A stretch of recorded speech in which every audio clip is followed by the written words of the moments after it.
कैसे हैं आप सभी? कैसी चल रही है आपकी स्टडी? ठीक है।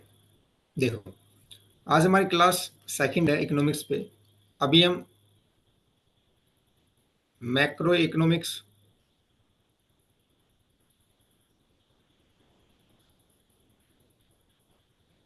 की क्लासेस कर रहे हैं। ठीक है, तो आज उसका सेकंड पार्ट है। आज हम कल हमने क्लासिकल थ्योरी पढ़ी थी।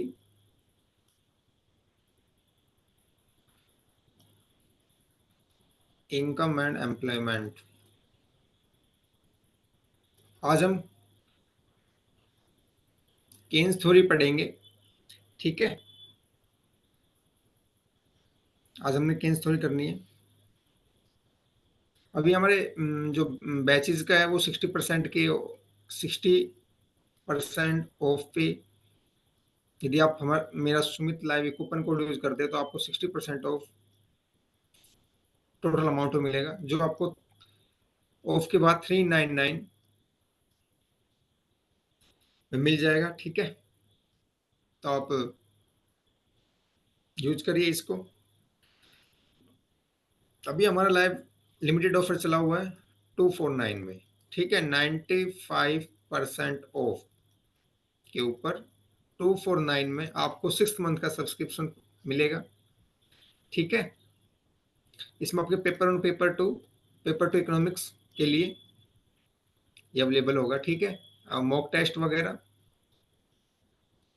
जो आपकी तैयारी को और ज़्यादा इजाफा पहुंचाएंगे। मॉक टेस्ट से आप इजीली आप कहाँ तक compete कर पाते हो, इस चीज़ का आप मॉक टेस्ट से पता कर सकते हैं। ठीक है, तो इसमें आपको मॉक टेस्ट वगैरह, लाइव रिकॉर्डेड वगैरह क्लासेस। कहने का मतलब है कि आपको एक फुल कोर्स है ये नेट JRF दिसंबर 2024 के लिए। ठीक है, तो 6 मंथ का ये सब्सक्रिप्शन मिलेगा इसमें। ये अभी लिमिटेड ऑफर है 249 में। ठीक है, तो इसका आप बेनिफिट उठाइए। ठीक है, देखो, आज हम मैक्रो इकोनॉमिक्स का एक टॉपिक, ठीक है, केन्स थ्योरी ऑफ एम्प्लॉयमेंट। ठीक है, इनकम इनकम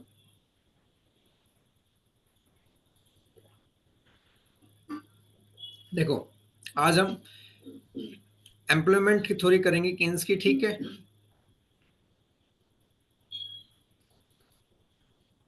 एम्प्लॉयमेंट की थ्योरी करेंगे आज। ठीक है, कल से हम इसके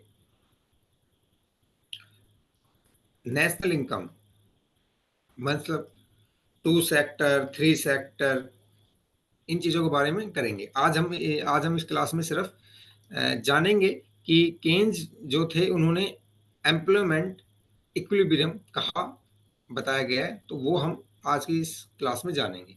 ठीक है, पीपीटी वगैरह के लिए या क्लास नोट्स आप ऐप से भी डाउनलोड कर सकते हैं। ठीक है, यदि आप हमारे यूट्यूब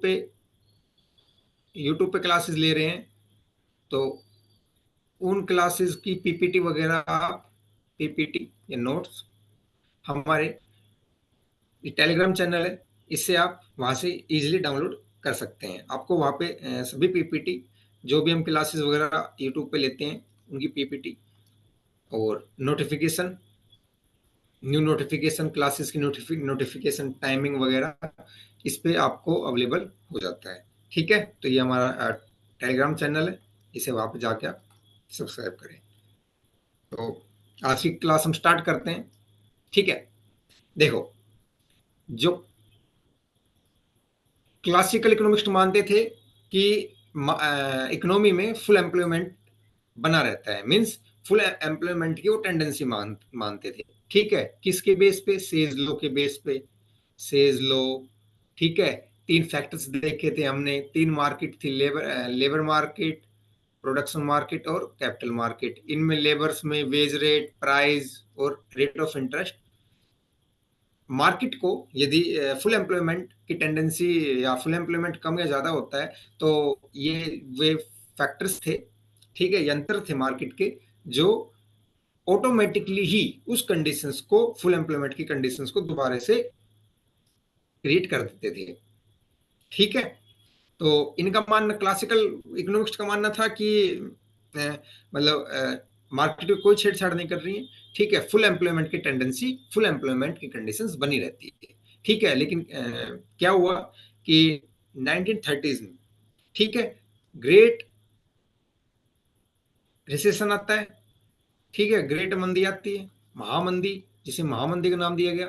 ठीक है, ये कहाँ पे, अमेरिका और यूरोप में, और आप ये मानो कि फुल सभी कंट्री में इसका इफेक्ट हुआ। ठीक है, तब ये देखा गया जो क्लासिकल थ्योरी दी गई एम्प्लॉयमेंट पे, वो वहां पे लागू नहीं हो रही थी। ठीक है, क्लासिकल थ्योरी क्या कहती थी कि यदि आप वेज रेट को कम कर दोगे तो एम्प्लॉयमेंट इंक्रीज हो जाएगा, नंबर ऑफ एम्प्लॉयमेंट, ठीक है, वो इंक्रीज हो जाएगा। क्लासिकल थ्योरी ये कहते थे आपको। ठीक है, लेकिन 90s 30s की महामंदी में देखा गया कि ये थ्योरी काम नहीं कर रही है और बेरोजगारी बढ़ती जा रही है। ठीक है, प्राइसेस इंक्रीज होते जा रहे हैं, इन्वेस्टमेंट बहुत ज्यादा कम हो गया है। ठीक है, तो उस दौरान फिर 90s 30s में केन्स ने अपनी बुक पब्लिश की। एक तरीके से जो केन्स थ्योरी है, ये इन्होंने बुक पब्लिश की, इसमें इस थ्योरी का जिक्र है। ठीक है, तो उन्होंने अपनी famous book general theory of employment, interest and money, money में एम्प्लॉयमेंट की थ्योरी इन्होंने इसमें दी थी। ठीक है, तो केन्स ये मानते हैं कि, इन्होंने क्या माना, जनरली ये क्या कहते हैं कि नहीं, ऑटोमेटिक मार्केट ऑटोमेटिक इकोनॉमी में फुल एम्प्लॉयमेंट की कंडीशन नहीं बनेगी।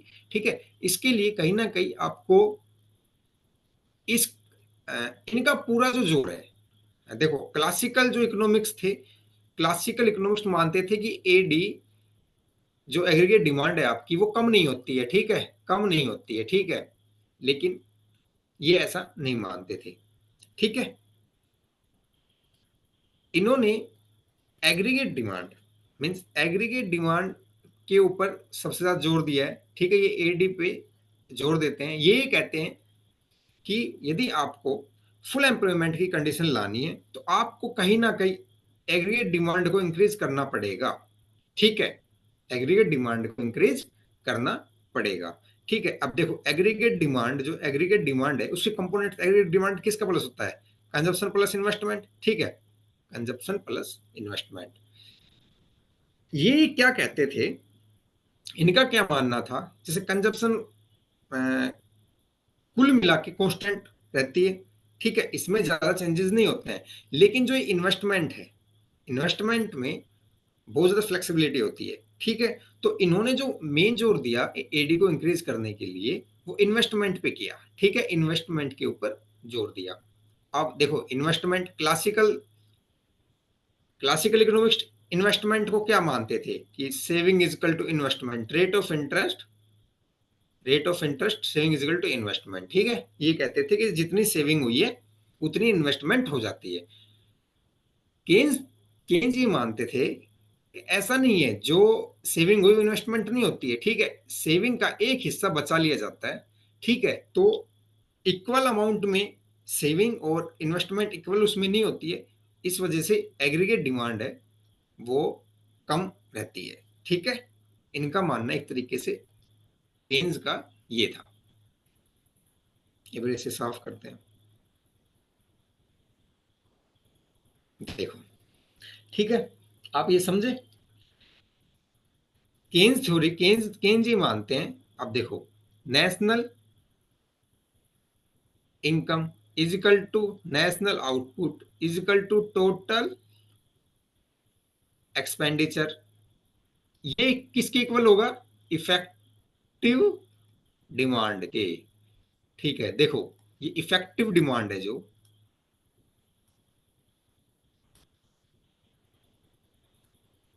इफेक्टिव डिमांड आप केन्स थ्योरी में बहुत ज्यादा सुनोगे। ठीक है। ये मानिए कि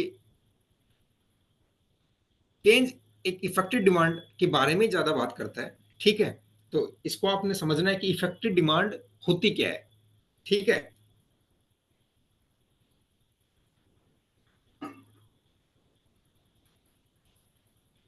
ठीक है। एक तरीके से हमें इस थ्योरी में इफेक्टिव डिमांड पॉइंट का पता करेंगे। ठीक है,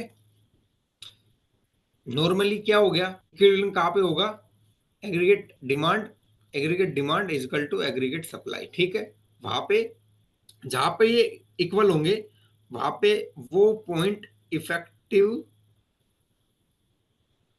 डिमांड पॉइंट आपका होगा। ठीक है, अब देखते हैं। देखो, केस थ्योरी है, अपने ये ब्रिटिश इकोनॉमिस्ट थे। ठीक है, कैम्ब्रिज यूनिवर्सिटी से ये अपने प्रोफेसर थे। ठीक है, इनकी फेमस बुक थी general theory of employment interest and money. ठीक है, ये वाली, ये आपका जो मैक्रो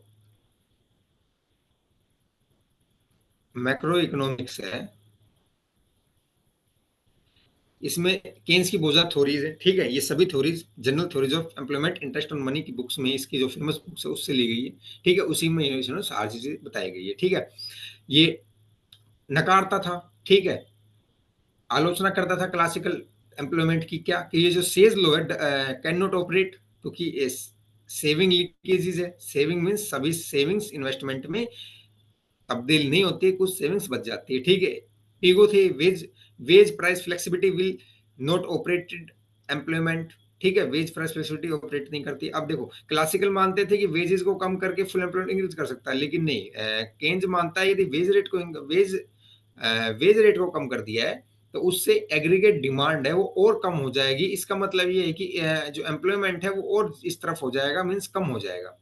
ठीक है, केन्स थ्योरी के अजम्पशंस क्या है। ठीक है, कैपिटलिस्ट इकोनॉमिक सिस्टम मानता है शॉर्ट एनालिसिस। ठीक है, और all are dead in the long run.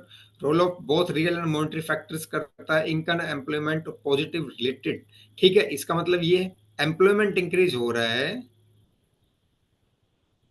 तो जैसे इस तरह इंक्रीज हो रहा है इनकम भी उसी के साथ। इनकम यहाँ पर नेशनल इनकम की बात की जाती है। ठीक है, एक पर्टिकुलर लेबर की इनकम की बात नहीं होती है, वो वेज हो गया। ठीक है, इनकम यदि वर्ड यूज हो रहा है तो ये आपकी नेशनल इनकम। ठीक है, एम्प्लॉयमेंट आपका फुल एम्प्लॉयमेंट, या केन्स ये भी कहता है कि जो एम्प्लॉयमेंट मतलब इक्विलिब्रियम पॉइंट ऑफ एम्प्लॉयमेंट होता है, क्लासिकल क्लासिकल क्या मानते मानते थे कि वो फुल एम्प्लॉयमेंट है। पर केन्स ये कहता है कि जो इक्विलिब्रियम पॉइंट आएगा एम्प्लॉयमेंट का, वो फुल एम्प्लॉयमेंट से कम भी हो सकता है। ठीक है, फुल एम्प्लॉयमेंट से कम भी हो सकता है। ठीक है, रीजन वो ही है सेविंग वाला। ठीक है, एग्रीगेट डिमांड उतनी नहीं हो पाती है, कुछ अमाउंट बच जाता है, पूरी ही complete AD is equal to S होता है, लेकिन समझे। ठीक है, तो ये कहते हैं गवर्नमेंट एक्सपेंडिचर भी होता है। ठीक है, गवर्नमेंट एक्सपेंडिचर जो क्लासिकल लेजिस्फेयर पॉलिसी को देखते थे, ये केन्स गवर्नमेंट जो गवर्नमेंट का इंटरफेयर है उसको ये मानता है। ठीक है, इसलिए जो एग्रीगेट डिमांड केन्स बताता है consumption plus investment plus government expenditure.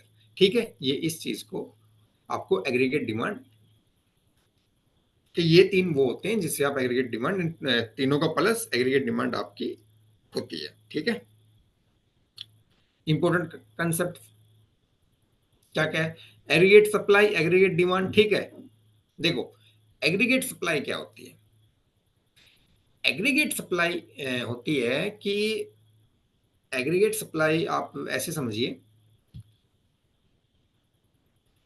Example लेते हैं। ठीक है, आप एग्जांपल से आसानी से समझ पाओगे, क्योंकि दोनों वर्ड आपको बहुत यूज करने हैं। ठीक है, तो इजीली से आप समझ पाओगे तो सही रहेगा। एग्रीगेट सप्लाई, ठीक, एग्रीगेट सप्लाई का मतलब ये हो गया कि आप प्रोड्यूसर हो ना, आपने सपोज करिए कि आपने 500 लेबर्स लगा रखे हैं। ठीक है, उनको लगाने का जो टोटल टोटल खर्चा है, टोटल उनको वेजेस करनी है आपने, वो करनी है आपने 1 लाख। ठीक है,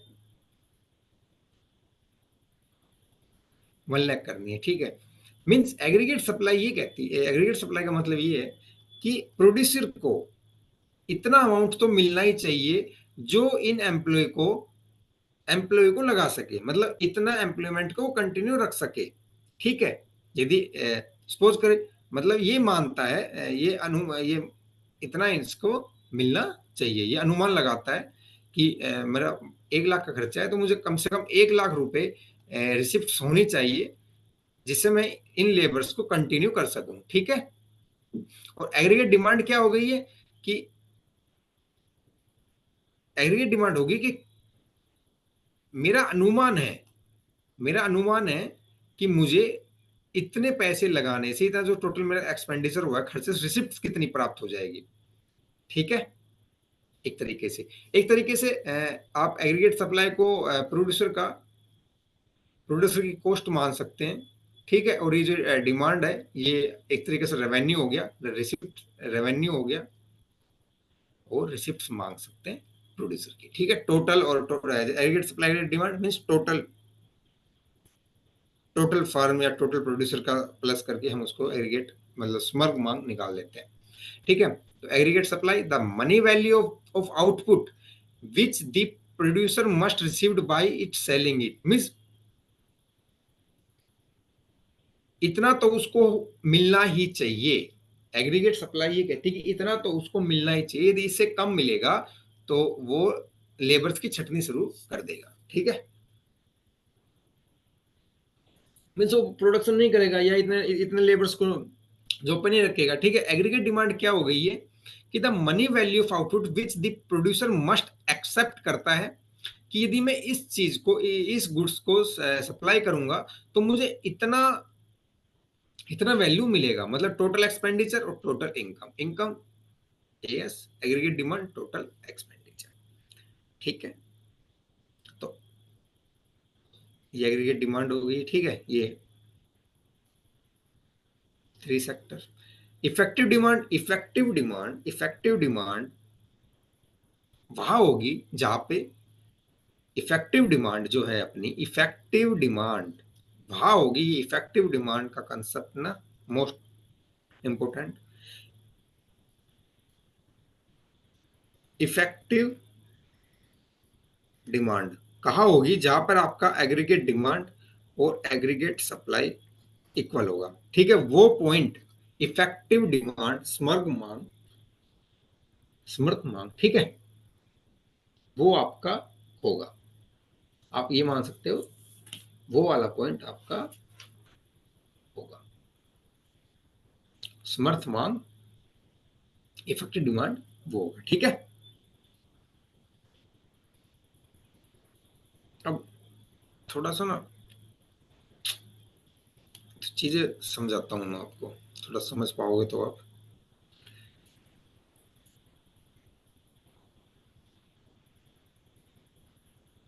देखो देखो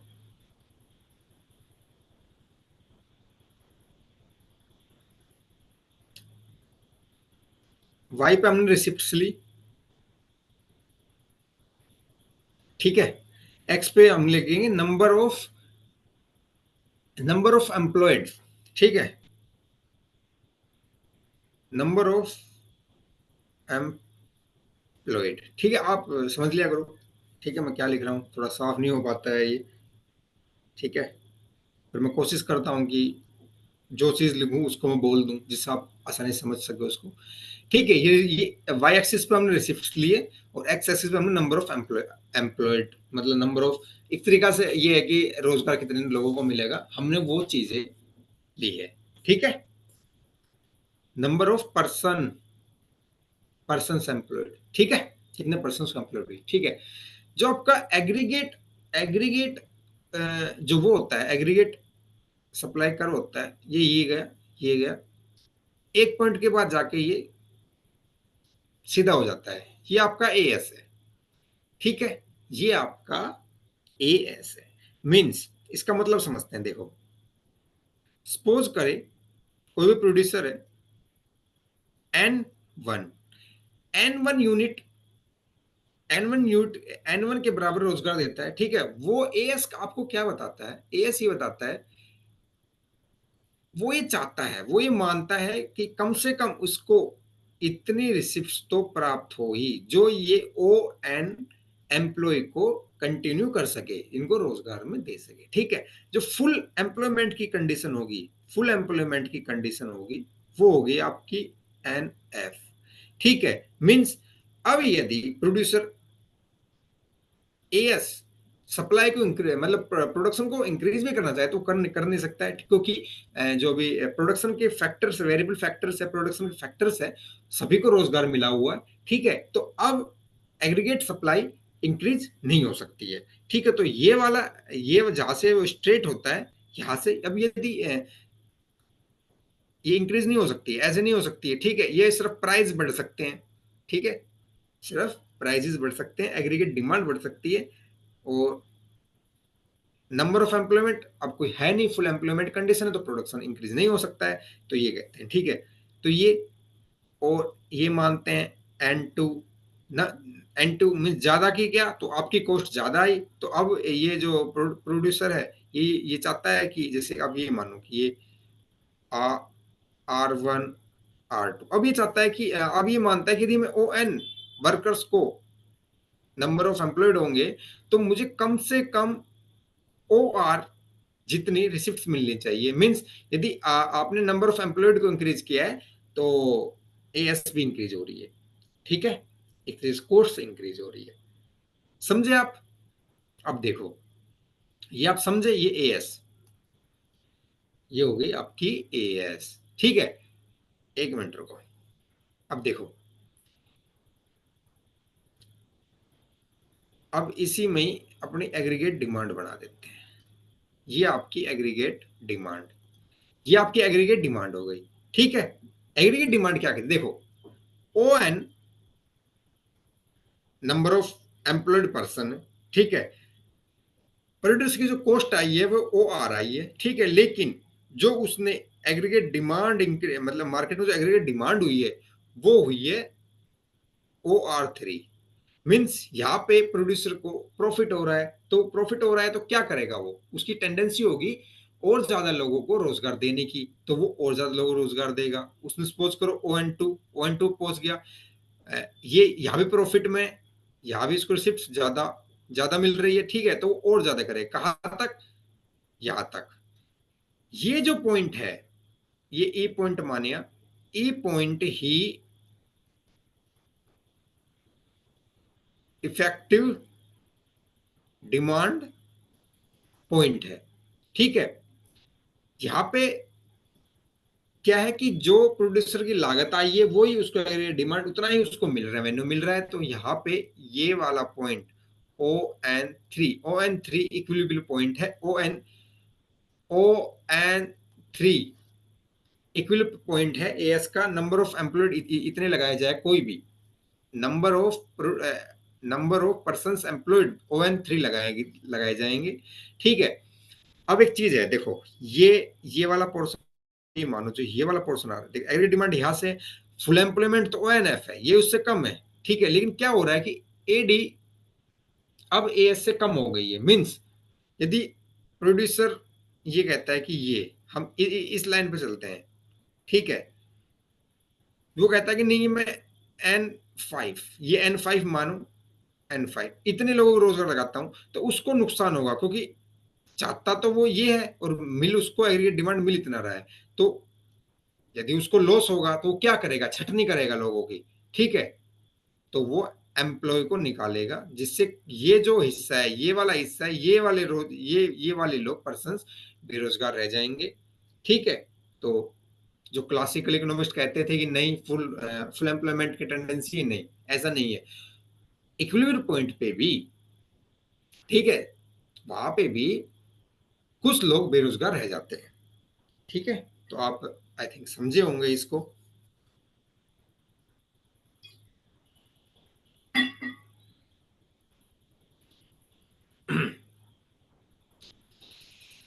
अब देखो, इक्विलिब्रियम एम्प्लॉयमेंट कहाँ पे डिटर्मिनेशन होगा, कहाँ पे होगा, जहां पर AD is equal to AS होगा, ठीक है। Keynes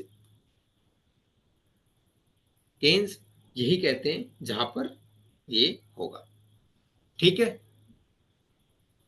aggregate demand equal aggregate supply, E is equal level of employment effective. ठीक है, ई वाला तो ये भी यही है, ये अपनी सप्लाई हो गई, ये डिमांड हो गई है।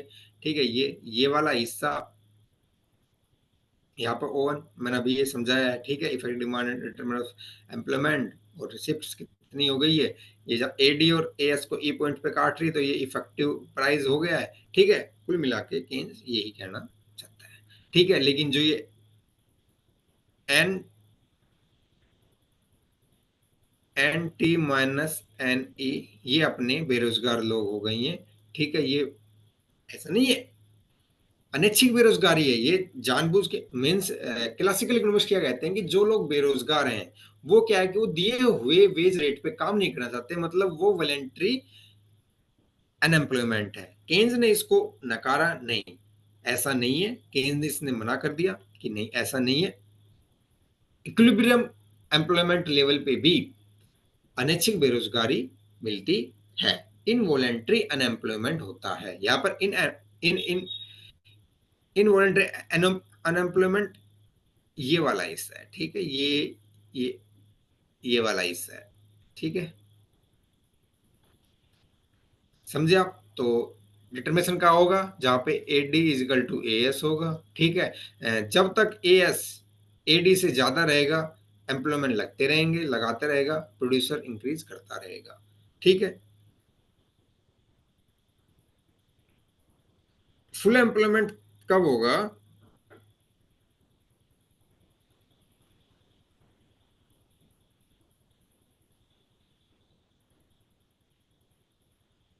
देखो,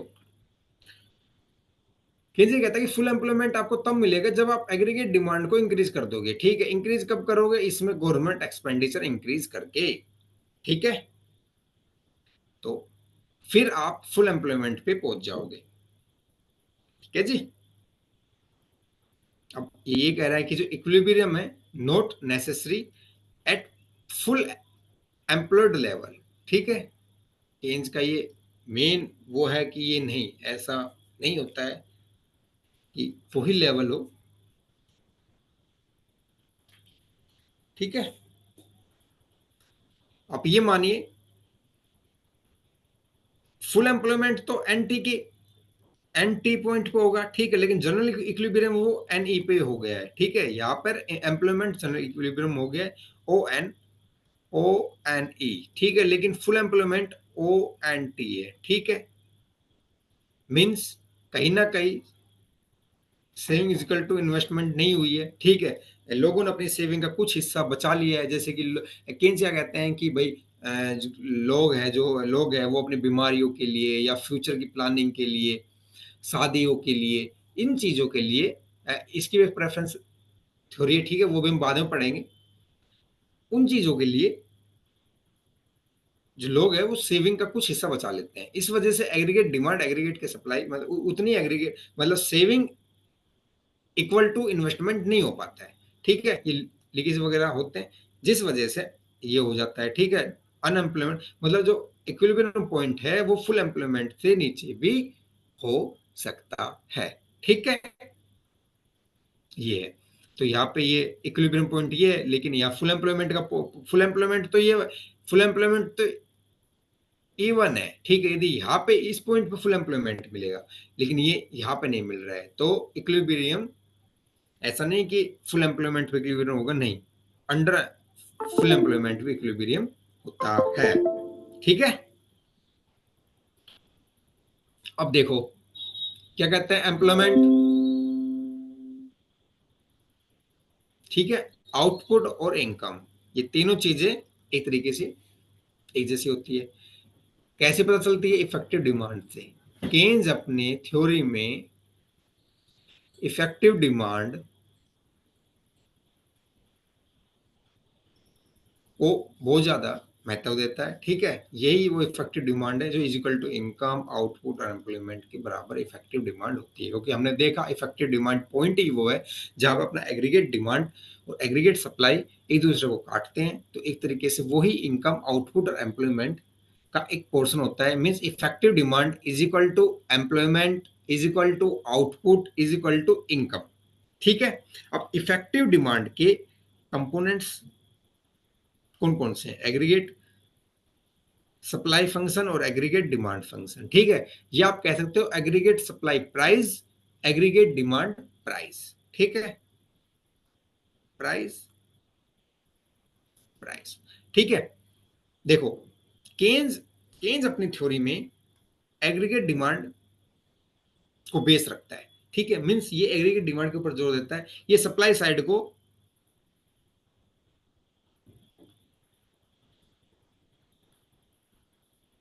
नेग्लेक्ट करता है। ठीक है, नकारता है उसको। ये डिमांड डिमांड साइड को लेके चलता है। ठीक है, केन्स थ्योरी में। ठीक है, तो एग्रीगेट डिमांड फंक्शंस के क्या है? एग्रीगेट डिमांड क्या है? Aggregate A D is equal to consumption plus investment. ठीक है, अब देखिए जो कंजम्पशन है वो किस चीज पर निर्भर करती है? साइज ऑफ इनकम्स और प्रोस्पेंस, लोगों की प्रोपेंसिटी टू कंज्यूम कितनी है। ठीक है, मीन्स लोग कितना ज्यादा कंज्यूम करना चाहते हैं। एक तो साइज ऑफ इनकम, देखो क्या होता है, इनकम ज्यादा है लेकिन वो कंजप्शन नहीं करना चाहते, वो ज्यादा सेविंग करना चाहते हैं। ठीक है, तो उससे तो बात नहीं बनेगी।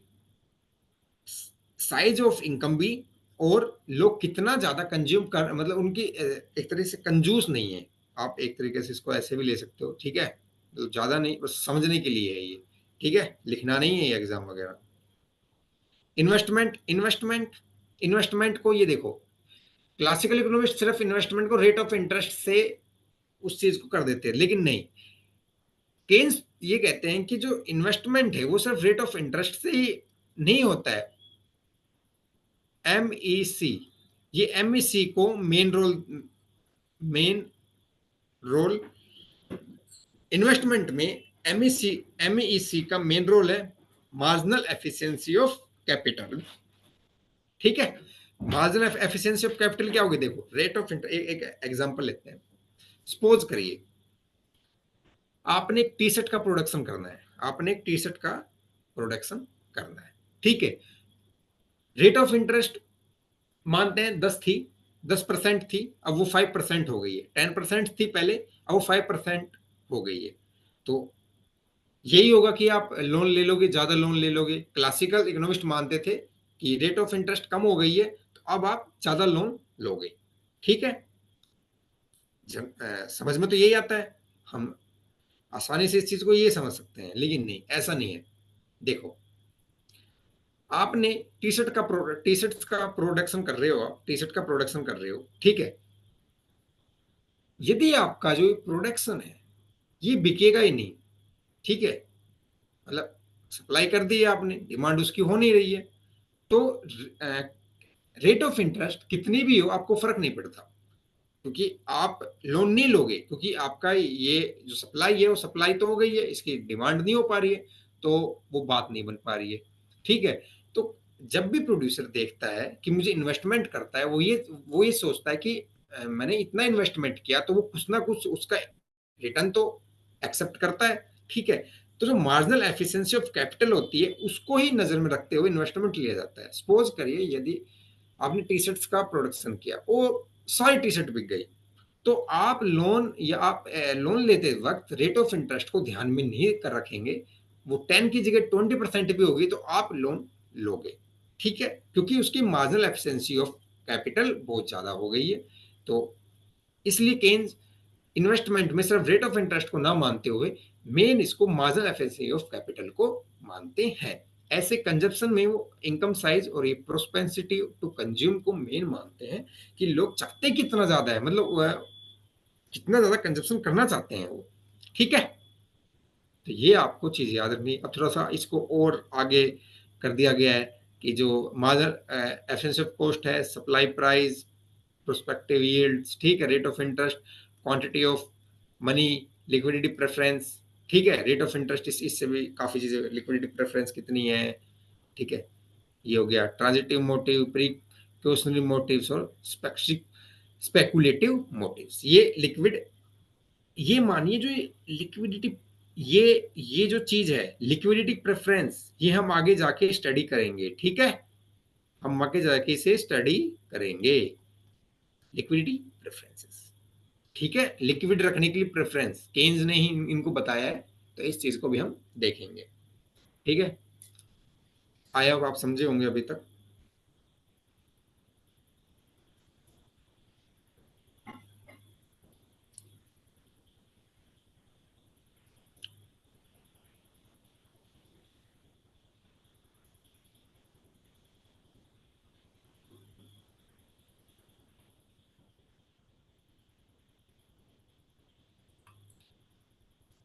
ठीक है, तो आप इसको एक बार नोट डाउन कर लेना, ठीक है, या आप इसका स्क्रीनशॉट भी ले सकते हो। ये आपको इस थ्योरी की पूरी समझने में बहुत आसानी रहेगी, इसको चीज को आप समझ पाओगे इजीली से, ठीक है।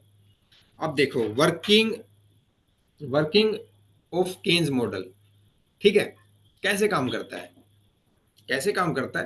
देखो जो केन्जियन मॉडल था एक तरह से मंदी के टाइम में आया है, वो आया मंदी के टाइम में, ठीक है। मंस मतलब जो महामंदी आई अपनी 90s 30s में, उसको दूर करने के लिए केन्स ने अपनी थ्योरी दी, ठीक है। तो ये ऐसे वर्क, ठीक है। अब देखो working of Keynesian model, consumption and investment will be at a lower level during depreciation, ठीक है। Aggregate demand can be triggered more by government expenditure. इसका जो मेन फोकस है ना मंदी से निकालने के लिए, आपको क्या है कि एग्रीगेट डिमांड इंक्रीज करनी है। आपको फुल एम्प्लॉयमेंट की कंडीशन लाने के लिए, आपको फुल एम्प्लॉयमेंट की कंडीशंस को लाने के लिए आपको एग्रीगेट डिमांड के जो कंपोनेंट्स है C+I, इसको इनको इंक्रीज करना है। मींस इसमें गवर्नमेंट एक्सपेंडिचर को जोड़ दो, तो ये एग्रीगेट डिमांड आपकी इंक्रीज हो जाएगी, ठीक है। इनका मानना ये है, ठीक है। तो consumption investment will be at a lower level of during depreciation, ठीक है। सबसे लोअर लेवल पर डिप्रिसिएशन होता है, तो इस वजह से जो एग्रीगेट डिमांड गवर्नमेंट एक्सपेंडिचर से आप उसे ज्यादा कर सकते हो, ठीक है, फिस्कल पॉलिसीज का यूज करके, ठीक है। ये मॉनेटरी पॉलिसीज से फिस्कल पॉलिसीज पे ज्यादा जोर देता है, ठीक है। फिस्कल पॉलिसीज गवर्नमेंट करेगी।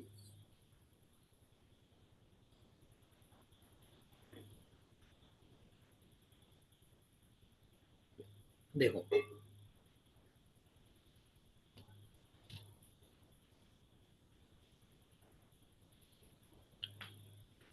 ये मानिए इक्विलिब्रियम पॉइंट ई लेवल पे था, ठीक है। यहाँ पर एम्प्लॉयमेंट इतना हो रहा था, ये अंडर एम्प्लॉयमेंट था। इक्विलिब्रियम पॉइंट जरूर है, लेकिन अंडर एम्प्लॉयमेंट हो रहा था। ये जो एडी है,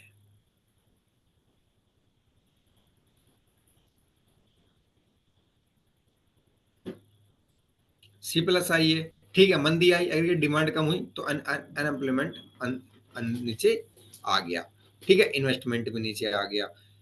ये था what cause depreciation and cyclic unemployment Keynes explain, ठीक है। मींस रेट ऑफ इंटरेस्ट कुछ भी हो, इन्वेस्टमेंट कम आ गया डेप्रिस मंदी में, ठीक है। ऐसे ही एग्रीगेट डिमांड भी कम हो गई। यदि इन्वेस्टमेंट कम हो गया तो एग्रीगेट डिमांड कम हो गई, मतलब एम्प्लॉयमेंट कम हो गया। ये एन थीटा जो दिखाया गया है, ये आपका बेरोजगारी और अनएम्प्लॉयमेंट का हिस्सा हो गया, ठीक है। ये मंदी के टाइम में इन्होंने ऐसे काम किया। मंदी दूर करने के लिए क्या है, आपको एग्रीगेट डिमांड इंक्रीज करनी पड़ेगी। कुल मिला के बात यही कहना चाहते हैं, ठीक है। कुल मिला के बात ये बात यही कहना चाहते हैं। अब देखो एक चीज और बताता हूं आपको, आप समझो एक चीज। देखो जो क्लासिकल इकोनॉमिस्ट थे,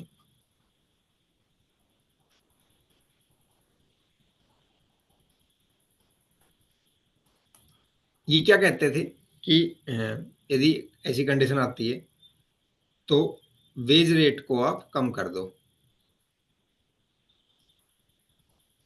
इससे दोबारा से जनरल इक्विलिब्रियम या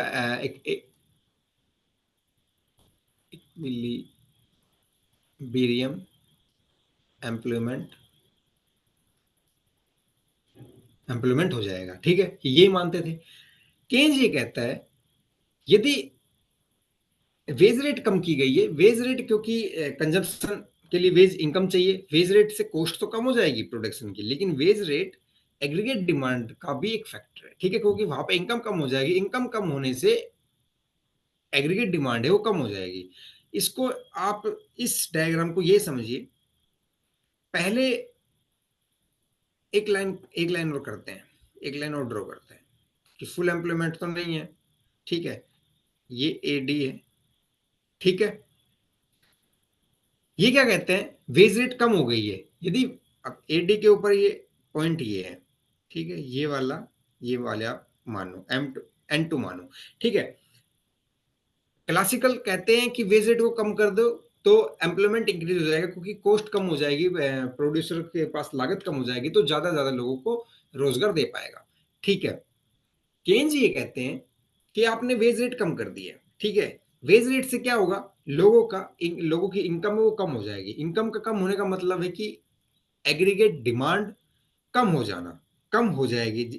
पहले एग्रीगेट डिमांड एडी थी, मतलब पहले मानो ये थी एडी, ये वाला मान जो मैंने बनाया अभी। ठीक है, कम हुई, एडी बन गई, मींस एग्रीगेट डिमांड कम हुई, नंबर ऑफ एम्प्लॉयमेंट कम हुए, मींस फेज रेट कम करने से एम्प्लॉयमेंट नहीं इंक्रीज हुआ, इंक्रीज होने की बजाय एम्प्लॉयमेंट लेवल और डिक्रीज हो गया। ठीक है, तो केन्स ये कहते थे कि वेज रेट से क्या होता है, ये ऐसे इन्होंने बताया था। ठीक है, और इस चीज को ऐसे मानते हैं, इसी डायग्राम पे एक दो चीजें और देखते हैं।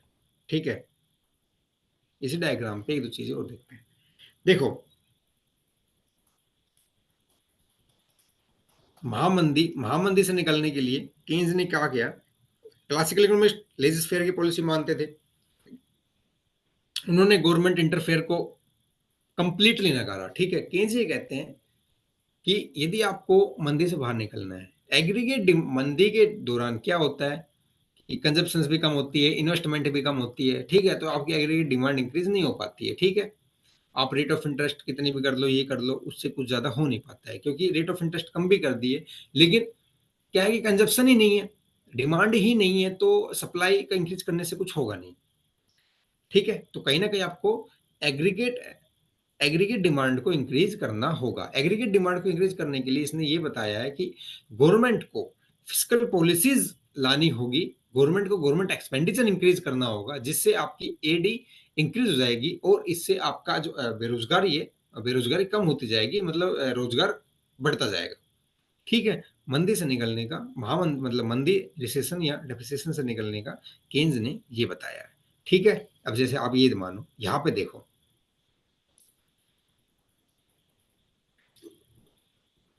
ओ एन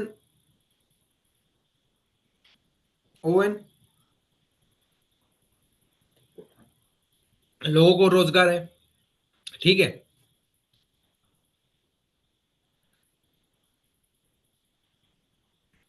एग्रीगेट डिमांड आपको इंक्रीज करनी है। ठीक है, ये हिस्सा अनएम्प्लॉयमेंट है। ठीक है, इसको फिल करने के लिए आपको एग्रीगेट डिमांड इंक्रीज करनी पड़ेगी। एग्रीगेट डिमांड इंक्रीज करने के लिए गवर्नमेंट ने अपना डेल्टा आई, या इसे डेल्टा डेल्टा जी मानो, डेल्टा जी के रेशो में एक्सपेंडिचर इंक्रीज किया, जिससे एग्रीगेट डिमांड आपकी इंक्रीज हो गई और आप डेप्रिसिएशन की। इससे क्या होगा कि एक्सपेंडिचर भी इंक्रीज होगा। ठीक है, और सब कुछ ठीक हो जाएगा। ठीक है, समझे आप कि मंदी में कैसे केन्जियन यूज होता है। ठीक है, अब देखो, रेलिवेंस ऑफ केन्स थ्योरी क्या है। Keynes theory is highly relevant for economic depreciation. ठीक है, कोविड के दौरान, आप ये मानो, in is a current, it has more relevance during current COVID 19 crisis. ठीक है, ये रेलिवेंट बहुत ज्यादा है, क्योंकि कोविड में आप भी सब जानते हो, रोजगार रोजगार कम होते गए, एम्प्लॉयमेंट कम होते गए, आप ये माने, अभी जो अपना फिजिकल डिफिसिट वगैरह है वो बहुत ज़्यादा इंक्रीज हो गया है। ठीक है, जीडीपी का काफ़ी फिलहाल 4% है, वो 9% के 9% के आसपास 2019 में हो गया था, 19-20 कोविड के दौरान। ठीक है, इन्फ्लेशन बहुत ज़्यादा इंक्रीज हो गई थी। इन्फ्लेशन भी आप ये मानो कि हम अब जो भी हम 2014 और 2024 इसके बीच का जो हम डाटा देते हैं, डाटा देखते हैं, सपोज करिए ये कोई भी जो डायग्राम बन रहा है किसी भी चीज़ का, पहले इतना 2014 में ये इतना, ठीक है, ये ऐसे थोड़ा कम हुआ, फिर 2019-20 में ये ऐसे इंक्रीज ऊपर की तरफ बढ़ा है। ठीक है, फिर ये अब धीरे धीरे फिर कम हो रहा है, फिर ये ऐसा कुछ हमारा ट्रेंड चला हुआ है अभी इकोनॉमी का। ठीक है, मिस दो हम जो 2014 में जो हमारी इकोनॉमी थी वही उसी के आसपास लगभग 2024 में हमारी इकोनॉमी 10 सालों में ऐसे हुआ है। ठीक है, तो आप ये मानिए, ठीक है, डेवलपिंग कंट्री में ये बहुत ज़्यादा इसकी रेलिवेंसी है। ठीक है, अब क्रिटिसाइज भी कोई थ्योरी है तो क्रिटिसाइज तो होगी। अब क्रिटिसाइज सबसे मेन जो उसका क्रिटिसाइज का फैक्टर हो गया है, केन्स अपनी थ्योरी में ना एग्रीगेट डिमांड को लेके चलता है, लेकिन वो एग्रीगेट सप्लाई साइड को, मतलब डिमांड साइड को लेके चलता है, लेकिन वो सप्लाई साइड को नकार देता है। ठीक है, जितने भी आलोचना है, ठीक है, क्रिटिक्स वगैरह जितने भी आते हैं, जो जो वो काम थ्योरी नहीं कर रही है वो सभी उसके क्रिटिक्स हो जाते हैं। ठीक है, अभी जैसे कि वेज रिजिडिटी, ठीक है, supply side economists argue that Keynes is excess demand or inflationary gap is not true। ठीक है, तो कंक्लूजन में क्या निकलते हैं हम देखो, जो केन्स थ्योरी ऑफ एम्प्लॉयमेंट है, demand side of economy is the advance countries, it made specific ground for the government expenditure in public work. सबसे जो मेन ये इन्होंने ही फर्स्ट टाइम ये बताया कि गवर्नमेंट एक्सपेंडिचर को पब्लिक वर्क में इंक्रीज करना ही होगा यदि आपको महामंदी से इंक्रीज निकलना है। तो ये लिमिटेशन है इस countries with supply side of problems. ठीक है, एक तरीके से ये लिमिटेशन है इसकी कि सप्लाई साइड ऑफ प्रॉब्लम्स नहीं देखता है। ठीक है, तो ओहो, तो आज की क्लास में इतना ही। ठीक है, नेक्स्ट क्लास में मिलेंगे। अब नेक्स्ट क्लास में क्या करें बताइए आप लोग। ठीक है, तो ये हमारा नंबर है, इनके ऊपर आपको कोई भी जो भी डाउट्स वगैरह है आप मुझसे पूछ सकते हैं। ठीक है, जो भी आपको कुछ भी डाउट लगे क्लास में तो आप कभी भी इन नंबरों पर कांटेक्ट कर सकते हैं, पता कर सकते हैं। ठीक है, अपने दोस्तों के साथ हमारे ऐप को शेयर करें। ठीक है, आपको यहाँ पे free PYQs, mock PYQs, mock test available है। ठीक है, रीजन मतलब आप ये माने बहुत रीजनेबल प्राइजेस पे हम अपनी सर्विसेज प्रोवाइड करा रहे हैं आप लोगों को। ठीक है, तो इसका यूज करें, आप बेनिफिट उठाइए ज़रूर, आपको आपके एग्ज़ाम में ये बहुत ज़्यादा हेल्प करेंगे। ठीक है, तो आज क्लास में इतना ही। गुड नाइट, मस्त रहिए, खुश रहिए, एंजॉय करते रहिए और स्टडी को कंटिन्यू करते रहिए, क्योंकि आपका एम 2024 ज़्यादा दूर नहीं है। ठीक है, इस बार JRF से नीचे कुछ सोचना ही नहीं है। ठीक है, चलो गुड नाइट।